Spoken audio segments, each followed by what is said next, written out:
என்னாது Khelo India youth கேம்ஸை host பண்ணுறது தமிழ்நாடா? அதுக்காக மோடி சென்னை வராரா? என்னவா இருக்கும்?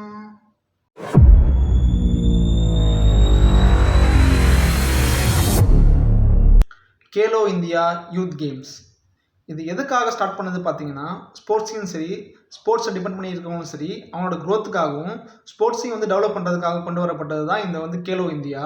இந்த பெரிய ஸ்போர்ட்ஸ் ஈவெண்ட்டை மோடி தலைவராக இருக்கும்போது 2018 இந்த இனிஷியேட்டிவ் ஸ்டார்ட் பண்ணுது. அதுக்கப்புறம் பார்த்தீங்கன்னா 5 எடிஷன் நடந்து முடிஞ்சிருக்கு. அந்த 5 எடிஷனில் நடுவில் ஒரு வருஷம் மட்டும் கோவிட்னால போஸ்ட்போன் பண்ணி நெக்ஸ்ட் இயர் நடந்தது.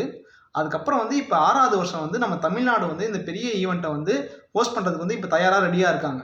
ஃபர்ஸ்ட் இந்த கேலோ இந்தியா யூத் கேம்ஸ் அப்படின்னு சொல்கிறது கேலோ இந்தியா ஸ்கூல் கேம்ஸ் அப்படின்னு சொல்லி தான் ஃபஸ்ட்டு இந்த நேம் வச்சு தான் ஸ்டார்ட் பண்ணுது. அது எதனாலன்னு பார்த்தா, இந்த கேம்ஸில் கலந்துக்கிறவங்க எல்லாருமே பார்த்தீங்கன்னா 17 வயசு கொண்டவங்க மட்டும்தான் இருப்பாங்க. அதுக்கு மேலே யாரையும் இந்த பார்ட்டிசிபெண்ட்ஸில் அலௌடு கிடையாது. அதனால் கேலோ இந்தியா ஸ்கூல் கேம்ஸ் அப்படின்னு சொல்லிட்டு தான் இருந்தது. அதுக்கப்புறம் நேம் பார்த்தீங்கன்னா நம்ம கேலோ இந்தியா யூத் கேம்ஸ் அப்படின்னு சொல்லிட்டு மாற்றிட்டாங்க. அதுவும் இல்லாமல் இந்த கேலோ இந்தியாவில் ஒரு 3 விதமான இருக்குது. ஒன்று இந்த கேலோ இந்தியா யூத் கேம்ஸ் இது ஒன்று இருக்குது. அப்புறம் கேலோ இந்தியா யூனிவர்சிட்டி கேம்ஸ் இது ஒன்று இருக்குது. அப்புறம் கேலோ இந்தியா வின்டர் கேம்ஸ். இந்த 3 விதமாக கேலோ இந்தியா கேம்ஸ் நடந்துக்கிட்டு இருக்குது. இப்போ மேஜராக இப்போ சென்னை ஹோஸ்ட் பண்ணுறது பார்த்திங்கன்னா இந்த கேலோ இந்தியா ஸ்கூல் கேம்ஸ், அதாவது யூத் கேம்ஸ் தான் இப்போ ஹோஸ்ட் பண்ண தயாராக இருக்காங்க. இது நாளையிலேருந்து பார்த்திங்கன்னா நம்ம சென்னை, கோயம்புத்தூர், திருச்சி, மதுரை அப்படின்னு சொல்லிட்டு இந்த 4 டிஸ்ட்ரிக்டில் நடத்த போகிறாங்க.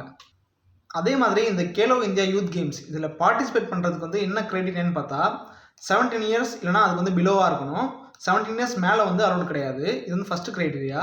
இவங்க எப்படி செலக்ட் பண்ணுறாங்க அப்படின்னா நம்ம நேஷ்னல் டீம்ஸு ப்ளஸ் நம்ம ஸ்கூல்ஸ் சிபிஎஸ்சி ப்ளஸ் நம்ம இப்போ ஹோஸ்ட் நேஷன் தமிழ்நாடாக இருக்கனால இவங்களோட ஃபெடரேஷன் இந்த மாதிரி இருக்கிறவங்க எல்லார்ட்டையும் இருந்து நம்ம பார்ட்டிசிபெண்ட்ஸ் இவங்க செலக்ட் பண்ணி இந்த கேம்ஸ் நடத்துகிறாங்க. இதில் எவ்வளோ பேர் கலந்துக்கிறாங்கன்னு பார்த்தீங்கன்னா 1000க்கும் மேற்பட்ட பார்ட்டிசிபெண்ட்ஸ் இதில் கலந்துக்கிறாங்க. இதில் ஏறக்குறைய ஒரு 26 கேம்ஸ் இதில் இருக்குது. அதாவது தனியாகவும் சரி, டீம் கேம்ஸும் சரி, இது எல்லாமே சேர்த்து ஒரு 26 கேம்ஸ் இதில் நடக்குது.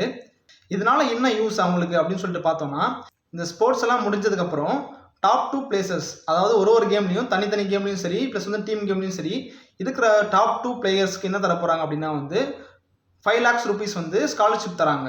எவ்வளோ நாள் பார்த்தா 8 வருஷத்துக்கு பார்த்தீங்கன்னா இயர்லி 5 lakhs rupees ஸ்காலர்ஷிப்பாக கொடுக்குறாங்க நம்ம கவர்மெண்ட் சார்பில். இப்போ இந்த வருஷம் நம்ம தமிழ்நாட்டில் கேலோ இந்தியா யூத் கேம்ஸ் தொடங்கி வைக்கிறதுக்கு மோடி நாளைக்கு சென்னை வராரு. அதாவது 19ஆம் தேதி ஜனவரி 2024 இந்த கேலோ இந்தியா யூத் கேம்ஸ் சென்னையில் ஸ்டார்ட் ஆகிருக்கு. இதை நீங்கள் நேரடியாக பார்க்கணும் அப்படின்னா டெய்லி பேசிஸில் பார்த்தீங்கன்னா டிடி ஸ்போர்ட்ஸ் இதில் நீங்கள் நேரடியாக பார்க்கலாம்.